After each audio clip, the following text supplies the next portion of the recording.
Living on earth today might be likened to living in a wild, uncultivated area. Now, not in a literal sense, because for the most part, we today pride ourselves as being enlightened civilization. But we could say quite figuratively, today could very easily be compared with living in a wilderness. And this is because of the bad behavior of humans. Because our earth has become filled with humans who do hurtful things to their fellow man. And as you look around the world today, the pattern is the same everywhere. Humans are hurting each other, physically, emotionally, and in just about every other way you could imagine. They're fighting each other, they're threatening war. They murder even on an individual basis. They're cursing each other, screaming at each other, polluting the earth. It goes on and on and on, but the more you examine it, the more it is evident that a wildness exists today in society in general, and it can all be traced to the poor human behavior exemplified by the majority today. So, what is to be done about it? Well, there is a God-given solution. You know what it is. Jehovah has said the solution is a very simple one: rid the earth of the harmful ones. It means, in effect, to bring about a world destruction. We've come to understand that. We've taken the opportunity in our own lives to make this known to others. That a God-directed solution is simply to rid the earth of those who do harm and hurt their fellow man. But now, before Jehovah takes that action, he has made a very loving provision, and that is to provide a way out of this condemned system for those who want it. In effect, we can say that he has cut a route, a roadway, that those who desire can enter upon and take flight from this present system of things. Now, in order to appreciate the value of this way out, and yet the privilege we have in knowing that escape and refuge is possible, let's consider some of the scriptural details regarding this pathway, this roadway, this route, this exit from a world that is condemned for its harmful ways. We invite you in your Bible now to open to the prophet Isaiah's information, and it is in chapter 35. Now, let's have each one find this, even the younger ones. If you read, take your personal Bible and open to Isaiah chapter 35. This is our first discussion in this particular talk, and we'd like you to follow along the reading and then how points can help us here to understand and appreciate this route out of the condemned world as we live in it now. Now, let's turn our attention first to verses 8 and 9. We'll read them, and then I have a question for you based on your comprehension or understanding of what was read. Isaiah 35:8, and there will certainly come to be a highway there, even a way, and the way of holiness it will be called. The unclean one will not pass over it. And it will be for the one walking on the way. and no foolish ones will wander about on it. No lion will prove to be there, and the rapacious sort of wild beast will not come up on it. None will be found there. And the repurchased ones must walk there. Now, you saw first off there in verse number 8, it told us the way out is divinely provided. It refers to it as a highway. And as is true in almost every highway, it's given a name. Roadways are named, and this one is given the name, the way of holiness. And how grateful we are that Jehovah, in this time of the end, has prepared this highway, this way of holiness, this route that enables qualified ones to leave the condemned system of things we're in now and find a way of escape. Now, probably this helps us all to see why today, this special assembly day, we've talked so much about holiness. Because that's the way you get out of the system of things. That is the way of escape. Entry upon the only legitimate and valid way out of what we see now is this highway of holiness. Now here's the question I mentioned I would ask you. Did you notice in the reading that there were two groups that could make entry on this highway of holiness, and it mentioned three groups who would not be allowed there?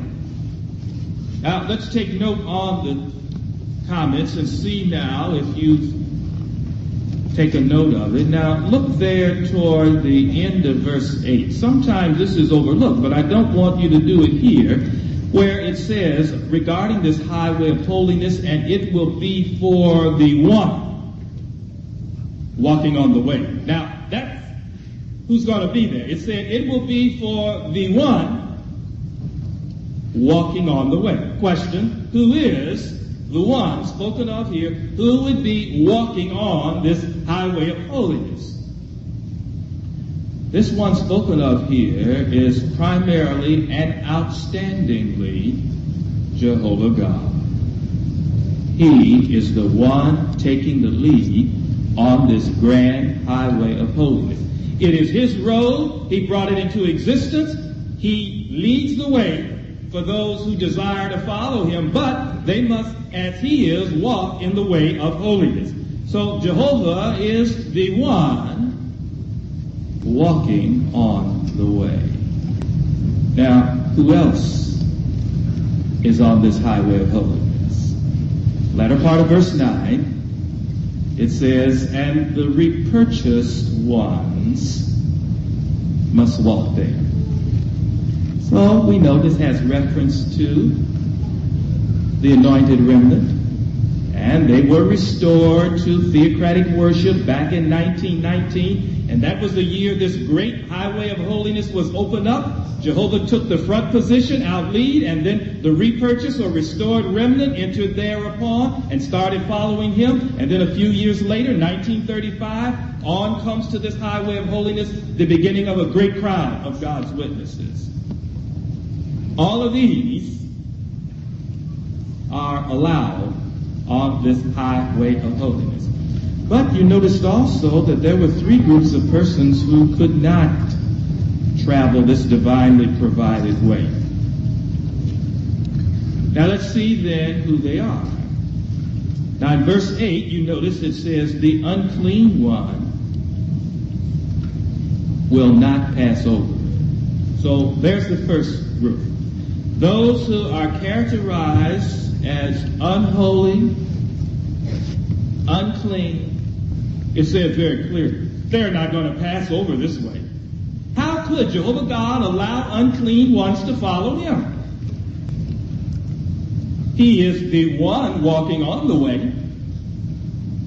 So he rules out those who are unholy, those who are unclean, and yet it makes the point for us very clear that before you can touch your foot on that highway of holiness, you've got to clean up.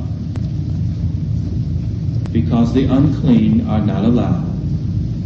Now that's true whether their uncleanness is because they have filthy, Babylonish religious practices. And some of those who even may be here today who are studying the Bible with Jehovah's Witnesses, and you've learned what Babylon the Great is. You've learned the whole church system is a part of this condemned, wicked world, and you continue to limp on two opinions, and you find yourself in church one Sunday, and then after that, going to the Kingdom Hall and back and forth and undecided. You cannot enter this way of holiness. Any uncleanness, including religious uncleanness and contamination from Babylon the Great, the world empire, false religion, you do not qualify even to put your foot on this highway until you have rejected entirely the uncleanness of Babylon the Great. The church system that practices unclean worship. Now right after that, it tells us someone else who will not get there. It said, no foolish one will wander about on it. No fools will be on this road. Let's just put it in everyday life. Now, what kind of fool are we talking about? There are different kinds of fools. Most should be pitied, but we're talking about a particular kind of fool here. Now, we don't mean the silly, idiotic, innocent, inexperienced type fool who is to be pitied, but we're not talking about him at this point. No, here we're talking about the perverse fool. Now, this perverse fool is the one who is committed to doing what is morally bad. He's committed to doing, even though he may have come to know that these things are wrong, and some of these things he didn't have to read in the Bible. He knows they are wrong by his God-given conscience, but he persists in doing it. He's stubborn in it. He's not going to change. He's morally bad. He's the perverse fool.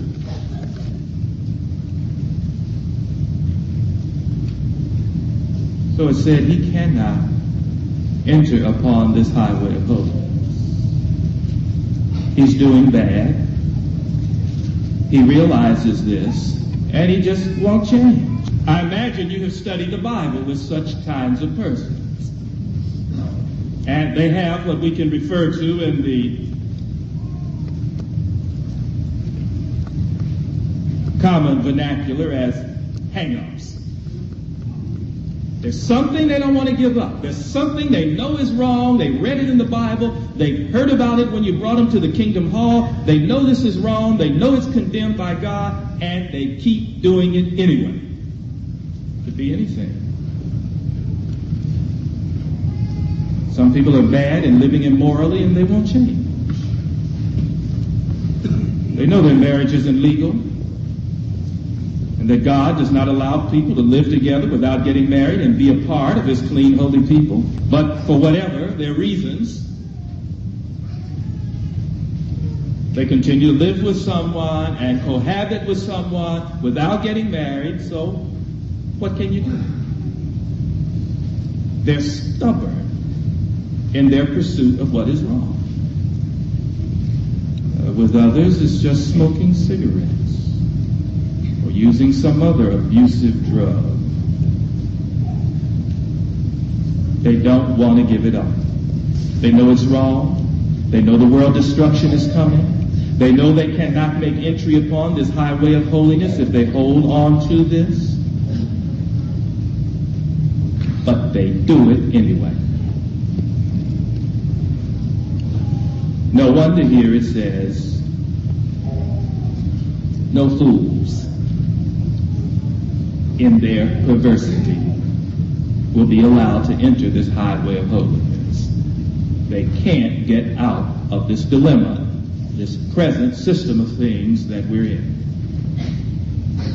Now, one final category of individuals that can't get up on there is mentioned in verse 9, where It showed you wouldn't have a lion. It says no lion will prove to be there. And the rapacious sort of wild beast. So, in other words, Jehovah being there, the one walking on the way, is keeping any worldly beast-like elements off the road. Those who want to remain immoral, those who want to remain fighters or stealers or drug abusers or liars, and all these beastly qualities that do not imitate the personality of God, he says none of them can come up and jump on this road and devour the ones who have cleaned up and who are holy and who are following Jehovah God. So he promises here the exclusion of any lion looking for prey, any rapacious sort of wild beast. They can't get up there and devour and corrupt others. Because Jehovah himself is primarily and outstandingly the one walking on the way. So it means that persons must change. Whatever they're doing that would constitute them as unclean, foolish, or beast-like, rapacious in their way, they must get rid of. And how encouraging it is to see so many thousands doing that today. Let me just tell you about one. His name is David. He was a big, imposing man that grew up in the state of Minnesota, and David was a fighter. Said his father taught him how to fight, and his father said, don't ever start an argument, but if you get in one, finish it with your fists. And that was kind of his motto, and he even took up amateur boxing. David said, I love to do bodily harm to others. And his life showed that's what he exactly did. One day he was trying to come out of a parking lot and a man had him blocked in. And he said it came up in him such anger, he said, I wanted to kill the man. He got out of his car, pulled the man out of his, beat the man unconscious.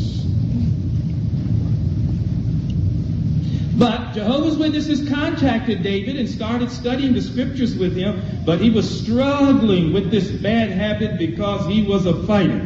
But he started endeavoring to make changes, to lose his violent temper, to discontinue drugs and his abrasive and belligerent way of dealing with others. But it was hard for him. A co-worker one day was harassing him on the job. He tried to shrug it off. The man kept it up. And so David hit him so hard, the man was unconscious for 20 minutes. Now that's a blow, isn't it? But it shows you what he was struggling with, even as he was endeavoring to study and to learn the truth. But finally he did make progress, and he went ahead and made his dedication to God and was baptized in water. But David says, the real test is whether I could lose this rapaciousness while being in the truth and numbered among God's holy people. He knew he had passed the test one day when he was working in the ministry, and a doorman was seeking to interfere with him and his partner from entering a certain building and started cursing David and swearing at him. So David ignored it, and he just walked to the next house. And this very aggressive doorman reacted to it, and he went up to David and grabbed him in his collar and shook him and cursed him to his face. And the man let him go. David just walked away from him, went to the next house like a peaceful little lamb, and started witnessing to the next man. He said, then he knew he had put aside that belligerent fighting spirit. Right now today, he's fully your brother, and he's serving as an elder in one of the congregations, teaching others the truth from God's word. Changes can be made. That's what is pointed to us here. in this prophecy of Isaiah. And this is why Jehovah excludes those who refuse to make the changes until such time as they fully make over their personality. So, as we talked about earlier this day, they could reflect like a mirror God's glory. You can't reflect His glory if you're still fighting and stealing or using abusive drugs or fornicating or some other perverted acts. But when those put all of this aside and become holy in all their conduct, then they qualify to enter that highway of holiness and to start following behind Jehovah God. But now we think next, highway of holiness, where is it going? We say Jehovah's at the lead, His people are following. Where does it take them? And are we there now, or will we get there later on? Good questions, aren't they? Well, let's go to the first part now of this prophecy, and we start to get these answers. You're holding to chapter 35. You're keeping your Bible open there because we're discussing this. We're not just reading and passing on. We're striving to get the sense of it and have our hearts impacted by what is stated there. Now in Isaiah chapter 35, look at the first two verses and let's see now where Jehovah leads those on this highway of holiness. It says, "The wilderness and the waterless region will exult, and the desert plain will be joyful and blossom as the saffron. Without fail it will blossom, and it will really be joyful, with joyfulness and with glad crying out. The glory of Lebanon itself must be given to it, the splendor of Carmel and of Sharon. There will be those who will see the glory of Jehovah, the splendor of our God." That's where they're going. Are they there already? They certainly are. In fact, Jehovah took the first group of them in the same year He opened this highway of holiness. He led them into a spiritual paradise, and the description we have here is the description of the spiritual paradise into which the way of holiness directs people. So, those who qualify to enter the way of holiness in 1919 and down to the day are led by Jehovah God into this spiritual paradise, into this land. That's why it said, well, a region that was waterless is rejoicing and exulting. It kept likening it to land, to an estate, to something that would be inhabited and where there would be great joy found. So in effect, it becomes the spiritual. So already Jehovah has led His people into a spiritual paradise by way of the highway of holiness. And what a beautiful estate this is. The spiritual paradise is really just this organization of Christians, Jehovah's Witnesses, where Jehovah has put us in this spiritual estate worldwide, and He's taught us how to live different from this wild world. He's tamed our personalities. He's enabled people of all nations, all races, all tongues, languages, that is, to inhabit this spiritual paradise and not just coexist, but to live in true peace, unity, and love for each other. That's why it's presented in such beautiful terms as blossoms and trees and exulting and joyfulness. Why, it said in this spiritual paradise because of the people. It said it would be like the glory of Lebanon. In ancient times, Lebanon was so beautiful that in prophecy, Jehovah speaking likened it to the Garden of Eden because of its super evergreen trees and its cedars there. It became a glorious estate. It said the spiritual paradise would be like the splendor of Carmel. You know about the beautiful orchards and vineyards and the plenty there literally to eat in its heyday, in its thriving time there at Carmel, and like the splendor of Sharon.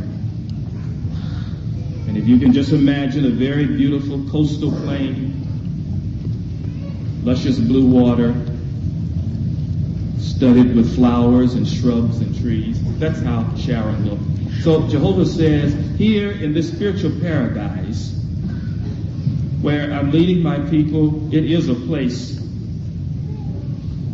of great beauty. That's why at the end of that verse, the end of chapter verse 2, look at it again. I didn't want you to overlook this because it said, there will be those who will see the glory of Jehovah, the splendor of our God. So in what way do those of us who have traveled the highway of holiness and we still walk in those principles and who have already entered into the spiritual paradise see the glory of Jehovah? We just look at each other and we see the changes and transformations that we have made, putting aside all of the bad habits, the filthy practices of the world. And when we see what Jehovah has done to transform people, then we see the glory of Jehovah God. So we need not look beyond ourselves and how Jehovah has enabled all of us to put on personalities like his and to reflect like a mirror God's own personality. This very appropriate description was given of the spiritual paradise in an issue of the Watchtower back October 15, 1974, and here's what it said. It is a place of restored, peaceful relations with God. It is a condition where true spiritual beauty obtains, a state of affairs where love and other fruits of God's Spirit dominate, and where true Christian brotherhood exists. It will serve as a protection clear through the end of the world. And certainly we have it today. It's right here. It's right here now. This is the spiritual paradise. Jehovah has led us here by way of that highway of holiness. Are you glad you're here, brothers and sisters?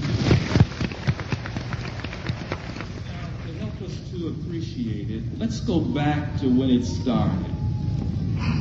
You know, as alluded to earlier in the program, we can start to take something for granted. And that's especially true maybe if you have just recently come to be in such a beautiful spiritual paradise and to be a part of the exalting and joyfulness that Jehovah God existing among his people. So let's sort of go back and see a little what has caused this phenomenal growth that started back before most of our time in 1919 and that has come down to us in its accelerated form today. What's behind it? What's caused this growth? Well, we could say, first of all, it is our leader who is, as we just read, the one walking on the way. There in chapter 60. You're still in Isaiah. Would you go over to 60? Verse 22. The one walking on the way says something here that we should take note of. And the verse is number 22. Isaiah 60, verse 22. It says, the little one himself will become 1,000, and the small one a mighty nation. I myself, Jehovah, shall speed it up in its own time. So, who's doing this? He says, I myself, Jehovah. He's the one back of it. Because Jehovah has given his willing people his spirit. And because he's led and directed them, and they have responded progressively to his cleansing and to his refining since 1919, that little small beginning in 1919 has grown into what we read about here. Now we are a mighty nation. And Jehovah continues to accelerate things. So we have one reason. If we say what's caused this tremendous growth that we've seen in Jehovah's holy people around the earth, it's because he's given them his spirit. Now what's another reason? Well, another reason is because Jehovah has blessed the activity of his holy people because they have given to him their all, not holding back anything. Because this is what he requires. Those who are going to become a follower of God must have the spirit and disposition, unlike the world, to give unhypocritically of their all to God, not holding back selfishly because they're more interested in this wilderness-like system we live in now, or because they greedily want to hold on to things of this dying world soon to be destroyed. No, Jehovah's people have been able to grow because they have willingly responded to present to him their all, not holding back anything. Now, Malachi, if you get that book, shows that God's people would apply this very specific counsel. So this is our next discussion, Malachi chapter 3. And here we would like to read this and then to see how it was applied in its original context back in ancient Israel. And then we would like to see how, as God's people, we've done it today so as to receive blessings from him. Very important points are here. Now, let's do the reading first. Malachi 3, we're focusing on verse 10. Look right there at verse number 10. Jehovah through the prophet then is saying, bring all the 10th parts into the storehouse, that there may come to be food in my house. And test me out, please, in this respect, Jehovah of armies has said, whether I shall not open to you people the floodgates of the heavens and actually empty out upon you a blessing until there is no more want. Well, there we have the words of the one walking on the way and leading us. He says, bring in all the 10th parts. He says, bring it into my house. Let it go into my storehouses or storerooms without holding back any of the 10th parts. And he says, if you do that, I'll give you a blessing till there was no more want. Now, 2,300 years ago, the Israelites lived this in a very literal sense. Why? Because they rebuilt at Jerusalem a literal temple. And, of course, the literal temple had to be maintained by the support of those ancient Israelites. Well, the way Jehovah supported was that they were to give a 10th part, or a tithe. Now, as far as Israel was concerned, that 10th part, or tithe, was given in the way of produce, agricultural products, fruit, vegetables, grain. In other words, in this rural-type farming community that everybody lived, they were to take 1/10, a tithe of what they were able to say God blessed them to have there, and they were to set that aside. And that was to be for Jehovah. And they would take it to the temple, and in the temple courtyard area, there were numerous storehouses for Jehovah God. It was holy then. You dare not touch it or use it thereafter. Now, this was very strict because, let's say for an example, an ancient Israelite had set aside 1/10 of his grain for Jehovah, and someone else in his household, his wife or children or someone working, went there and took some of that grain and used it for food for the household. That placed him in a very serious difficulty because he had taken something, or someone in his household had, something set aside for God, which as soon as it was set aside for God, it became holy, and someone had taken it and used it in a personal, selfish way. So God had a law that was in violation. The law regarding holy things. So this person who was guilty now of having this done in his household, he had to pay back or replace what they took, plus compensate 20% more. And he didn't even know they were going to do it. It was unintentional. But the point was, that 10th part, the tithe, once that was set aside for Jehovah God, that was holy. You didn't touch it. Or remember what happened in the case of Tobiah? He did a terrible thing. When the people had started to become somewhat ungenerous and not bring the tithe in so they could put them in these storerooms about the courtyard of the temple, Tobiah saw his opportunity to be selfish, and so he went and moved into the storeroom. Yes, he made it his apartment and started living right there in the courtyard of the temple. You do not treat holy things in that way. And then the Bible tells us Nehemiah came along, and when he saw it,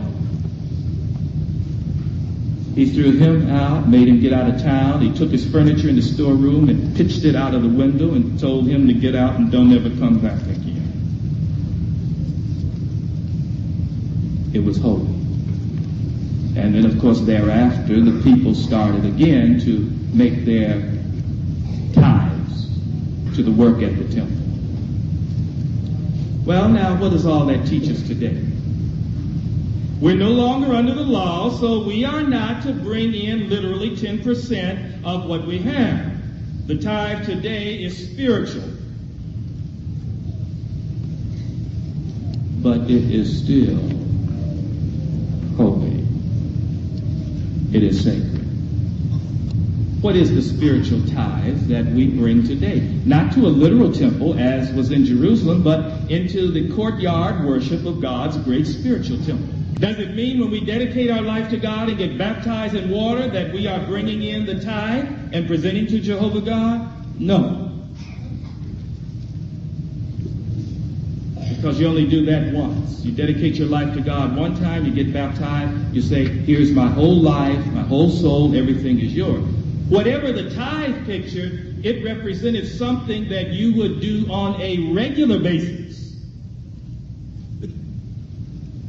Because the 10th part back in Israel had to come in regularly. You had to keep on doing it. You couldn't do it one or two times and then say it's over. No, every time Jehovah blessed you with this wonderful crop, this produce, all of these agricultural products, this livestock, then you had to take that 10th part, that tithe, and bring it for work and support at the temple. So what does then become the spiritual tithe today? It is our regular support of God's worship at His great spiritual temple today. And what do we have regularly to do? Study God's Word. Come to meetings, 5 arranged each week. Go out in service. You don't go out in service one week and forget about it. You go every week, even every day if you can. You keep doing it on a regular basis. Contributions to support the Kingdom Hall, Assembly Halls, the worldwide work out there at Brooklyn. You see, it has to do with all of these things that line up as regular contributions to God's service. And when we set aside time for these things, that time is sacred, that time is holy. Now, already at this assembly day, it was emphasized to us so nicely that when we go in the field preaching, we are doing holy work. Don't take your service time to do something else. That is very sadly what some few have done. What they could give in wholehearted service, they're using it maybe to do secular work, maybe to devote it to their household. Jehovah knows what they can do and what they can do regularly. There's some if they were willing to make a little adjustment, they could do auxiliary pioneer work much more than they're doing. Some could even do pioneer work if they were willing to make an adjustment. Jehovah knows what they can do, and when he calculates what you can do, he counts it as holy, as sacred, and you dare not use it selfishly. That's why we said back in ancient Israel, the tithe was sacred. It was holy. Because once something was set aside for God, then you would not use it for personal advantage. What about your study each week? The time you set aside for personal study. Are you regular? That's part of the spiritual tithe, because Jehovah tells us we should read and study his word. Back in ancient Israel, to the kings, he required them read it every day. That's the principle of it. Do you take the time each day to read meditatively God's word and see how you can apply that, affecting a better cleansing and refining of you before Jehovah God? Many do, but yet we know some devote far more time to television. That was brought out already on this program. That some are spending an inordinate amount of time watching TV and listening to music, and that's time that should regularly support the work at God's house, including their study of God's word. Financially, are you up to date? Let's face it. More is asked of us financially now. We're not a small operation any longer. We've got local kingdom halls. We've got assembly halls. We have an expanding worldwide headquarters in Brooklyn, New York, where already we own 26 properties in one little Brooklyn Heights community, and we're going for more. We're very happy when just the past week we finally got the approval from the city of New York that we could go up with our 26-story residential building. See, things were held up a little while because, as you know, the city of New York has underground their tunnel. They run the trains from Manhattan to Brooklyn there, and 50 feet under where we wanted to go were their tunnels, so that made them nervous. So they wanted to make sure that we had a plan or a way that we would get our building up without interfering with their tunnel. Our engineers finally satisfied them. They said, okay, go ahead, put up your 26-story residential building. Our brothers now are immediately going to work, and they're demolishing the building that's there, and up will go this new one. Well, this is expanding work that's being done. But someone's got to do it. Someone's got to be there at Bethel to do the work. And then if you can't be there all the time, how wonderful it is to see the brothers come in for a week as volunteers. We're getting about 100 of them a week who come from all over the country at their expense, time off from their job. They say, here I am, 1 week to work at whatever you give me to do. They're backing us up. We need the effort. So, you see, these things that are done on a regular basis to support the work at Jehovah's house constitute our spiritual tithe. And today, as in ancient Israel, we dare not take any of Jehovah's part. We dare not fail in our regular support of all of the activity at God's house. No matter what it is, we all have to arrange sufficient time and effort to support on a regular basis. And so today, when Jehovah says, bring all the 10th parts into the storehouse, he's saying to all of us, regularly support the work at my house. Now, he says, test him out. You noticed that part of that verse 10, didn't you? Where he said, test me out, please, to see whether I shall not open to you people the floodgates of the heavens and actually empty out upon you a blessing until there is no more want. In other words, Jehovah tells us now, if you individually and organizationally do your part and you bring in the 10th part, you bring in the spiritual tithe, you support regularly, daily, weekly, all aspects of the worship at my house, he said, then I'll pour you out a blessing organizationally and individually until there is no more want. So that's why we've been able to grow. We test Jehovah out when we take what he says do, and we do it. Then because of our favorable response to his commands, to his direction, to his refining, to his cleansing, then he shows his appreciation of our effort. And he gives us that blessing individually. And he'll flood us with blessings until there is no more want spiritually. It's because Jehovah is feeding it up, and because his willing people around the world today have brought into his temple, his storehouse, support for his work. And thus they are enjoying the blessings that come from him. So when we look at our expanding activities now in this spiritual paradise, then we see all of these are reflecting blessings from our God. And that's why it can be likened to a barren wilderness place that has been made paradisaic. Now, let's just review how some of these figures look. Not that we boast in figures, because in themselves they do not mean anything. But they mean something if God is doing it, and if what is being done reflects his blessing. And it certainly was, because the scriptures said it would be. Go back to the book of Isaiah, but go to chapter 54. And a basic point is made here before we look at some of the figures that we ought very much to have in mind. Isaiah chapter 54. Now, look at verse number 2. And notice what impression you get as to what was going to be needed. It says, make the place of your tent more spacious, and let them stretch out the tent claws of your grand tabernacle.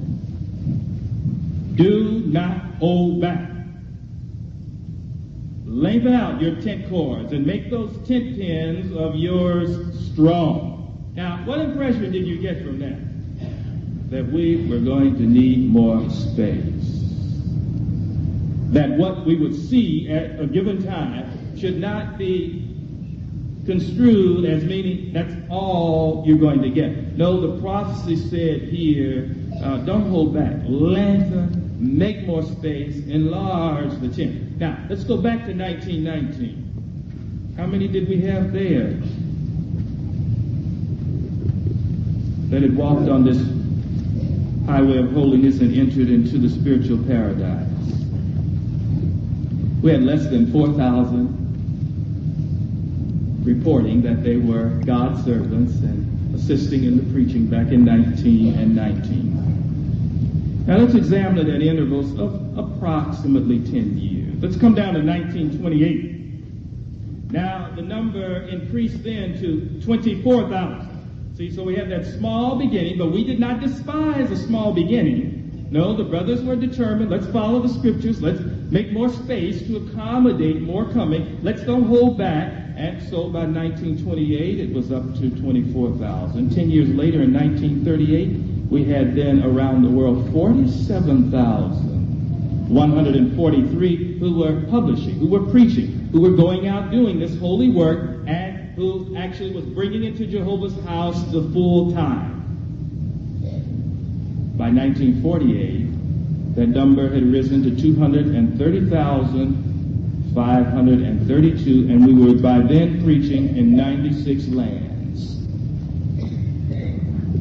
10 years later, 1958, that number had risen to 717,088 publishers, and then we were preaching around the world in 175 lands. So we see how the matter continued to escalate more and more. So clearly, as the prophecy said, what we needed was more space. But now, prophecies confirmed that we were going to need it fast. Now, go to chapter 62. You're holding to Isaiah. And take a look at this before we look at some other figures that can be very encouraging to us. Now, there in chapter 62, Verse number 10. It says, pass out through the gates, you men. Clear the way of the people. Bank up the highway. Rid it of stones. Raise up a signal for the peoples. Now, do you clearly get the impression there that now more people were going to have to get on this highway of holiness? It said, bank up the highway. Firm it up. Elevate it. Get rid of anything that was going to stop people as an obstacle. Clear out all the false religious ideas. Make clear what the truth is. Get ready. Raise the signal. We know what that signal has been since the establishment of God's kingdom back in 1914. It's the message of God's kingdom. It was elevated. It was raised up. And so the people could say, there it is. Now the highway is banked up. Now clean up. Make your entry thereupon. And since that time, people have flooded in. For example, you know how many years it took for us to reach 1 million publishers? We reached 1 million publishers in the spiritual paradise in 44 years. That's how much preaching it took. That's the amount of effort it took. 44 years to get our first million. But now, how long did it take to get our second million? 11 years. Because you see, just 11 years after we reached our first million, we had 2 million. And then in 11 more years, coming down to 1985, when we hit 3 million, we then had it as a total. Now, from 1985, we're almost 5 years, and we're knocking at the door of 4 million Jehovah's Witnesses entering the highway of holiness and taking the route to the spiritual paradise. So now we're looking at getting 1 million every 4 or 5 years. Clearly, as Jehovah said, he was going to speed things up, and he tells us, get ready for it. Expand your activity. Bank up the highway. Raise a signal for the people. The message of God's kingdom. Point to them the pure standard of the one who is walking on the way. And then just watch them flood into God's organization. And brothers, our potential is good. We had well over 9 million people at the memorial last year. So, you see, it's coming just as the scripture said. But are we ready for it? Are we contributing our part?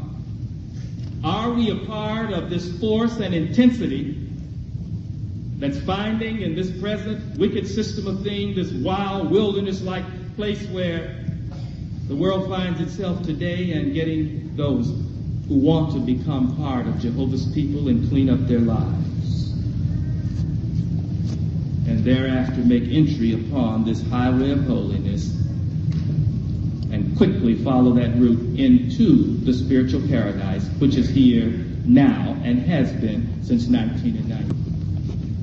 Now think about this, brothers. Not only are people coming now in droves, in larger numbers, we're getting them in the truth faster, but what is most encouraging is that those in the truth already, they're stepping up and intensifying their activity.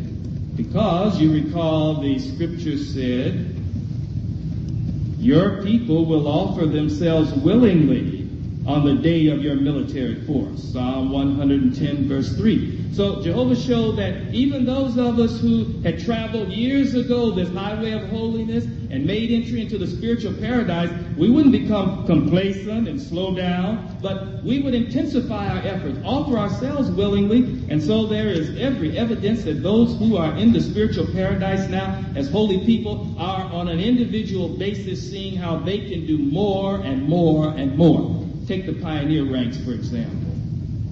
Back in 1948, we had 8,994 pioneers, regular pioneers all around the world. By 1958, that number had grown to 23,772 pioneers. And now, 1989, we report 497,006 regular pioneers. So individually, God's people in the spiritual paradise are saying, I want to do more. I do not want to become complacent. This is a place of work and activity. I want to make the adjustments and sacrifices and accept the cleansing and do more than what I'm doing. And that's why it's so encouraging to see those make adjustments. One sister illustrates this. She had a desire to go into full-time service. Single, mid-30s. And she had a very good job. She had been trained to be a dietitian before coming to truth, had studied it, and was gainfully employed in this work there in New York City. This enabled her to have a very nice apartment and the finer things of life. But she started associating with others who saw that they wanted to do more and who had this willing spirit. Here I am, send me. So then she sort of then picked up that pioneer spirit and she wanted to do it. And that desire to do so grew in her. So she felt, well, I would like to get into it. So she went to her employer and she said, how about giving me part-time work? Because she realized part-time salary would amply pay all of her expenses. It would be a sacrifice, but then she would have the time to pioneer. The people on the job said, no such thing exists in this field of work. It's full-time or nothing. But that didn't discourage her. She kept around pioneers who had that spirit, here I am, send me. Those who were offering themselves willingly, so she said, well, I'm going to start with the job. I'm going to pioneer and keep the job until I can do better. So she did. She turned in her application and was appointed a regular pioneer, and she started. But a very tight schedule. If you've ever done it, you know how it can crowd out everything. But she kept going and going at it. And, of course, you can imagine the fatigue and all was wearing on her. And by the time a year rolled around, she had two things, full-time career, dietitian, good-paying job, full-time pioneer ministry. She saw then no way to do both of them. What's got to go?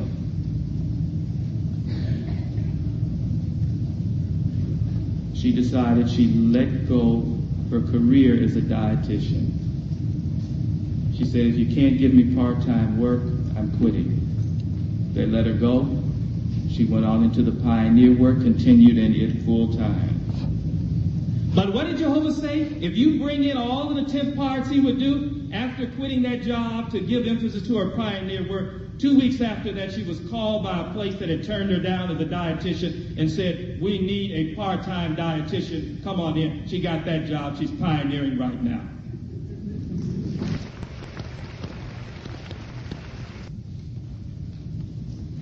Suppose she didn't have that spirit to do it. Where would she be now? In her career, good apartment, a lot of money, big income, but none of these rich spiritual blessings that Jehovah pours out when he opens the floodgates of the heaven to those willing to make the adjustment. Another pioneer, single brother, not a pioneer at the time, was laid off and was without work, and it went on for several months. And he was spending most of his time running around just looking for employment, doing what a publisher should do. Finally, it was suggested to him, why don't you put in an application in Pioneer? And if you put in an application in Pioneer, then let Jehovah back you up. He then becomes responsible to look after you and care for you. So he did put his application in, started regular pioneering. The next month thereafter, he landed an outstanding job on a part-time basis that enabled him to stay into the pioneer work while earning enough to care for all of his expenses and then have something to distribute to someone else in need. Test Jehovah out. Another brother was married to a pioneer, and he had the desire to be like her, but he was a full-time postal employee.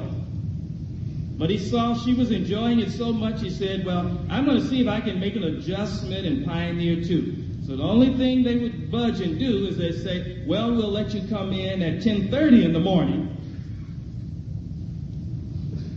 but you still have to put 8 hours a day. He saw, that's enough for me. And so he went into the pioneer work with his wife.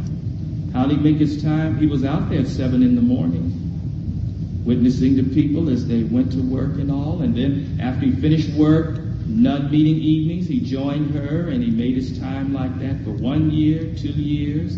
Then he's appointed an elder, and now he's got eldership, pioneer, and head of a household.